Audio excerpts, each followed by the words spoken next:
ഇന്ത്യയിൽ കാലവർഷമെത്തി. ഈ മാസം 26 സംസ്ഥാനത്തും കാലവർഷമെത്തും. വേനൽമഴ 2 ദിവസം കൂടി തുടരും.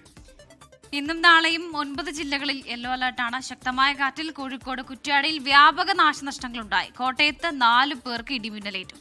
കാസർഗോഡ് ബന്തെടുക്കയിൽ കനത്ത മഴയിൽ കൂറ്റൻ മതിൽ തകർന്നു വീണു. ഇന്ത്യയിൽ ഇത്തവണ നേരത്തെ കാലവർഷമെത്തി. ആൻഡമാൻ നിക്കോബാർ ദ്വീപിൽ കാലവർഷമെത്തിയതായി കേന്ദ്ര കാലാവസ്ഥാ വകുപ്പ് അറിയിച്ചു. കേരളത്തിൽ മെയ് 26 കാലവർഷമെത്തും. സംസ്ഥാനത്ത് 2 ദിവസം കൂടി വേനൽമഴ തുടരും. ഇന്ന് 9 ജില്ലകളിൽ യെല്ലോ മുന്നറിയിപ്പാണ്. ശക്തമായ കാറ്റിൽ കോഴിക്കോട് കുറ്റ്യാടിയിൽ വ്യാപക നാശനഷ്ടങ്ങളുണ്ടായി. കാവിലുംപാറ, മരുതോങ്കര തുടങ്ങിയ മലയോര മേഖലകളിൽ വിവിധ കാർഷിക വിളകൾ വ്യാപകമായി നശിച്ചു. കോടികളുടെ നാശനഷ്ടമാണ് മേഖലയിലുണ്ടായത്. അതിശക്തമായ കൊടുങ്കാറ്റ് തന്നെയാണ് ഉണ്ടായത്. എൻ്റെ പറമ്പിലുണ്ടായിരുന്ന 2000 മരങ്ങളിൽ ഏകദേശം 1200 മരങ്ങളോളം ചുവടെ പിഴുന്നു കളഞ്ഞു.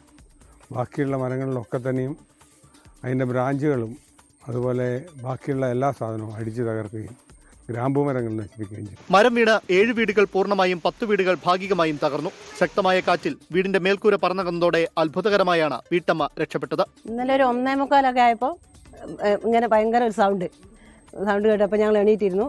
നേരം ഭയങ്കര കാറ്റ്. 3 പ്രാവശ്യം നല്ല ഇങ്ങനെ പെര പൊക്കിപ്പോ കളിച്ചു. പിന്നെ മൊത്തത്തിൽ അപ്പാടെടുത്തങ്ങ് പോയി. അതിനിടെ ഇന്നലെ രാത്രി കോട്ടയം വയലായിൽ 4 പേർക്ക് ഇടിമിന്നലേറ്റു. പാലക്കാട്ടുകുന്ന് ജംഗ്ഷന് സമീപം നിന്നവർക്കാണ് ഇടിമിന്നലേറ്റത്. ഒരാൾക്ക് ഗുരുതരമായി പരിക്കുണ്ട്. 4 പേരെയും ആശുപത്രിയിലേക്ക് മാറ്റി. 24 കോഴിക്കോട്, കോട്ടയം.